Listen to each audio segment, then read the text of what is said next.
Welcome to the MagiReco News. I'm Renka Drozielim.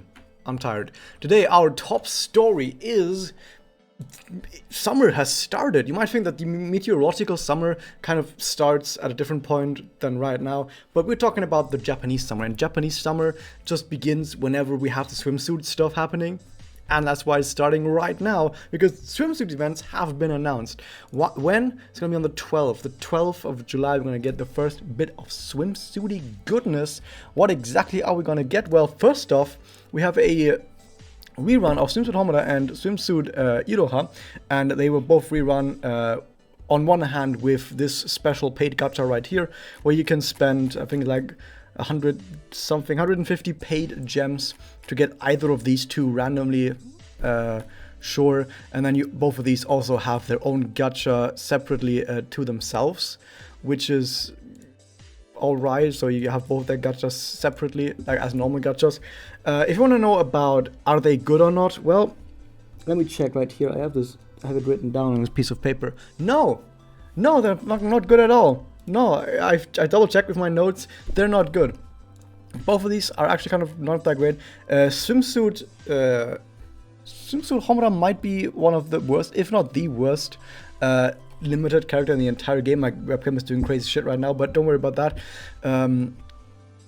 So if you don't want to go back and watch my video, like I've said, I made videos back then about how good are these characters. If you don't want to go back and watch these videos, they're both not that great. They're both kind of terrible. But you know what? That doesn't matter. That's not what we're here for. We're not here for that.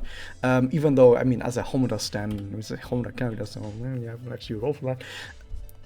We're not here for that. What we are here for is this. What is this? It's Momomita. It has happened. People have said, well, it's gonna happen because it was in the most recent Magi report. And I was also like, there are some ships that are probably going to happen as dual units at some point. One of them was Alikari, of course. Then we have Masakoko. Masakoko is also really fucking high on that list on trips that are definitely going to have a dual unit at some point. And then number 3 was probably Momomita, because Momomita has been teased so goddamn many times. There has been so much official art shipping Momoko and Mitama in ranked mirrors, especially like tournament mirrors, like the stuff that you actually have to be a Japanese resident to be able to compete in, the trophies, and like if you win in, or if you just participate in the Japanese tournaments, you get like pieces of art, or you have like trophies with some art on them. They all heavily feature Momoko and Mitama like teasing each other.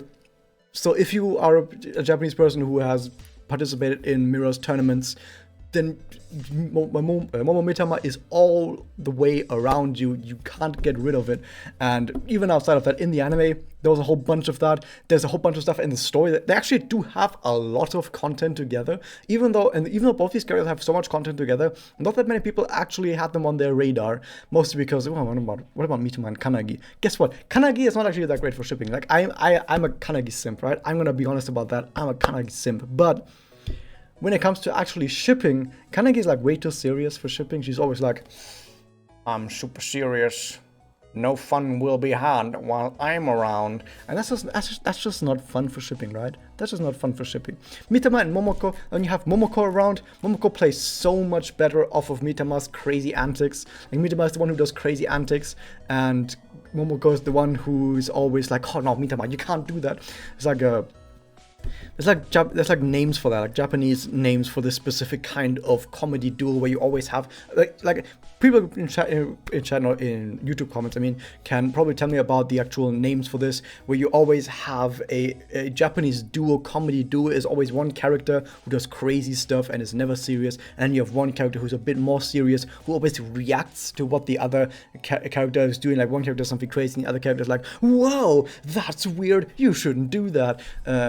It's like standard Japanese comedy. Like, every single Japanese comedy is like that. Anyway, actually talking about the unit, of course there's going to be a video about talking about how good this unit actually is. How good is Momo Mitama? But I can tell you already, they have something special. What is this? Barrier 10,000? Barrier 3,000? What is the barrier? Barrier right here, barrier? What is that?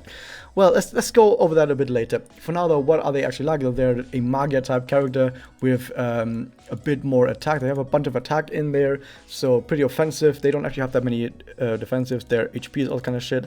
So yeah, pretty offensive.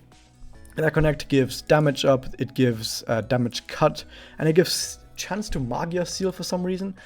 Okay, their Magia and Doppel is gonna be like hits random targets, hits 5 random targets. It's like the second character, like almost in a row, that hits 5 random targets. By the way, the Void type, because Mitama is top. It's like the second character in a row that has like hits multiple single targets, which makes many people believe the next Kimochi might be either single tile or 2 tile or 3 tile, because anywhere between 1 and 3 tiles, multi-hit Magia like this is actually better than an AoE Magia. At 4, it kind of blurs the lines a little bit, at least if you can't hit the damage limit. So interesting is if probably the next Kimochi will probably have a lower amount of tiles, but yeah, the Void type. Void type, when it comes to Kimochi, Void types I think are only super effective against Void type Kimochi, and against all other Kimochi they are neutral. So I know how I usually say that against Kimochi, every element that isn't super effective, like let's say it's a Water type Kimochi, then Light type would deal reduced damage. Void actually still deals neutral damage as far as I remember. This was a change that was made like really early, that Void always deals neutral damage, even against Kimochi, even though they have this special shield. I'm not 100% certain about that, someone might have to correct me on that, but at least that's how I remember it. But yeah, the Magia 5 random targets, it also gives damage up to self, and I think also note that on Doppel, the damage up to self goes to everyone, which is great. Its damage up is pretty good, and apart from that, it also gives barrier to self 3,000. On Doppel, it's 10,000. I'm not gonna talk about it just yet. The SE active also gives barrier to self 10,000. It also gives MP restore to self for 3 turns. I think MP regeneration over 3 turns, which is pretty good, and HP regeneration over 3 turns. So yeah, they're all about getting their resources back and not even spending them in the first place. They also have over here a attack up at full HP. Ooh, and normal attack up as well. Ooh, they have sword. They basically have the sword destruction space between light and dark as a passive effect, which is pretty darn good. They're gonna have a lot of attack. They also have HP regen and faster MP. No, not faster MP, like just MP up, just regular MP up as well. My gut feeling tells me that they're gonna have at least one more really spicy node in their SE. We're gonna have to wait for the full unit. Okay, now also quickly the Memoria right here, the 3-star one is just like anti-poison and attack up or like defense up. It's whatever, it's not really that important. The 4-star, however, it continues the trend of limited 4-star Memoria actually being really good. This one gives damage up, addict killer, and Magia damage up. All of those together are actually pretty darn amazing. This is probably one of the best in slot Memoria for any Kimochi out there, like for most Kimochi. You will see whales probably using this. And also the art, of course, is also top tier because it's Momoko being very gay. And I have to bring it up, I have to mention, I can't not say it. I can't not say it to you guys. Momoko actually has melons as melons.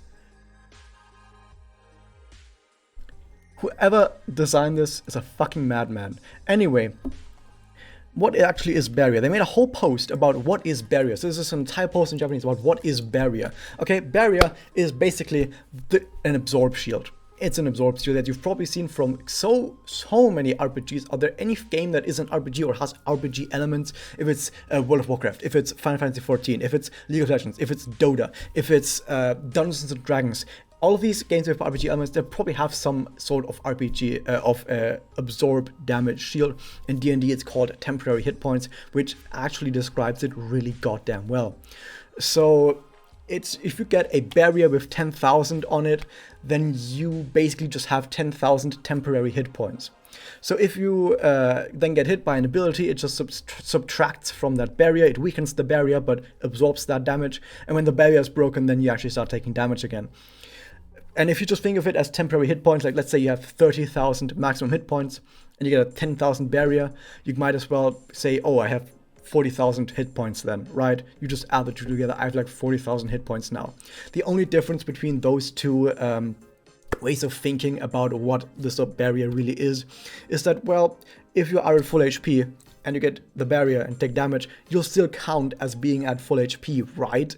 And also, in theory, after some turns, the barrier will run out and you lose the whatever is left of those hit points. But in practice, you're probably not gonna actually end up going through this entire shield, because that's like 5 turns, right? In 5 turns, you're probably gonna take somewhere around 10,000 damage. It's probably not gonna run out.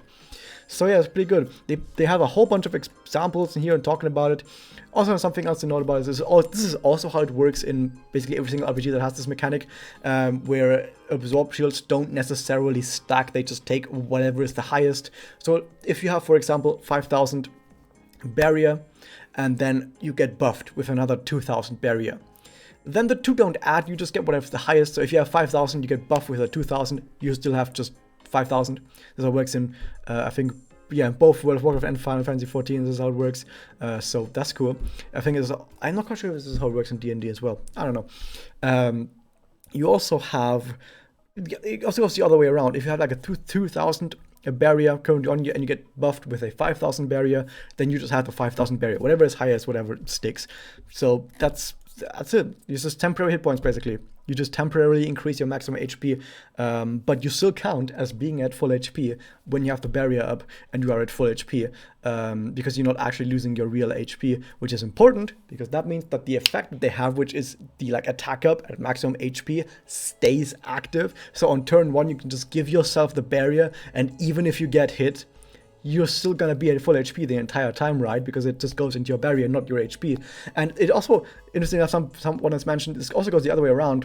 If you, let's say, for example, you're a Yukika who gets bonus attack and bonus defense and bonus everything when you're at low HP. When you're at low HP and you get a barrier, you're gonna stay around at low HP really for like a lot longer, right? You can take a whole bunch of damage and still be at low HP. So this is some pretty cool stuff that you can probably do in this in the future. Sadly, and I do need to mention this right now, they have 2 sources of barrier. One is their SE active, which hits themselves. The other one is Magi and Doppel, which also hits themselves. They can't give it to anyone else. That's kind of terrible that they can't give it to anyone else, but at least right now it's kind of on themselves. And here's an interesting bit. It's a Momoko unit that gives us a new ability, a new buff. Every single Momoko, like this is the 3rd Momoko, every single Momoko has been introducing new mechanics to us. The first Momoko, the original Momoko, was the first character, well, she was among the release, but she was the only character with Ignore Defense.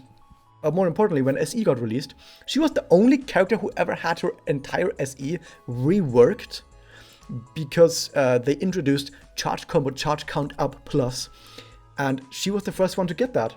So the original Momoko introduced not only Ignore Defense, it also introduced to us Charge Combo, Charge Count Up Plus with SE later on.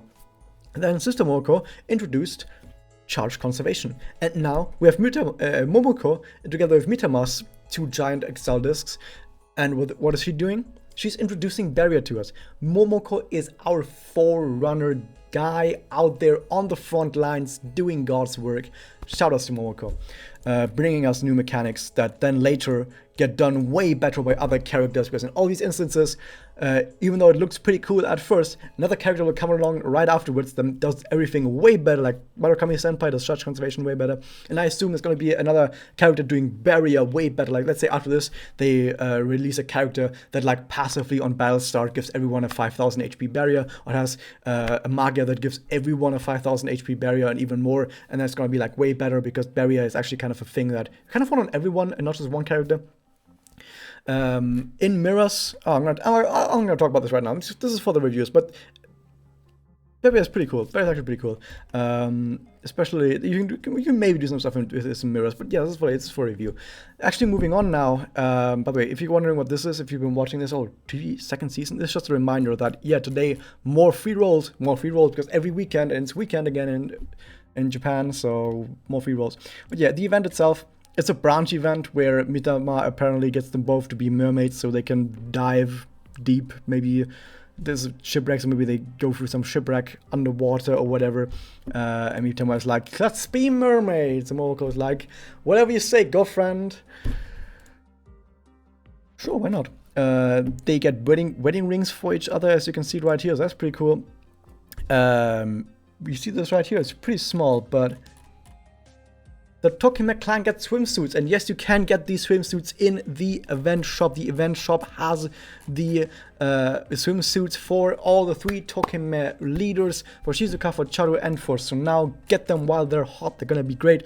Also, of course, for this event, as we just had with Tanabata Yachio and normal Yachio, now normal Momoko, normal Mitama, and the Momomita unit, the mermaid version, that's by the way what they're called, Momomita mermaid version, they're gonna get this special enhancement just for the event. In case you don't know about this, what's the last video, it's pointless. It actually doesn't really matter. It doesn't matter at all, don't worry about it. But yeah, the answer itself is a branch event, which means you get to take different branches, some story branches, maybe some bad endings right here. You have it has 2 different parts to it. Each part has its own material that you're gonna farm, and for the first time ever, they've introduced it. Branch events are now gonna have the blue auto button on the free quests and the challenge quests, not on story quests because there's some story fuckery going on, but on the free quests and the challenge quests, you can now use blue auto on the branch events. Oh, fucking finally, dude. It is goddamn time that we get that. So yeah, it's pretty cool. Pretty cool. I like these. I really like these new things that have been added to the game recently. Some good stuff happening. Keep up the good work, guys. Keep up the good work. Also, weapon is an anchor. Because they're actually, or like Momoko's weapon is a fucking anchor because they're going on a boat, probably, maybe, and that this is a shipping unit. That was the question. Enjoy the hit subscribe button, ring the bell, and I'll see you guys next time.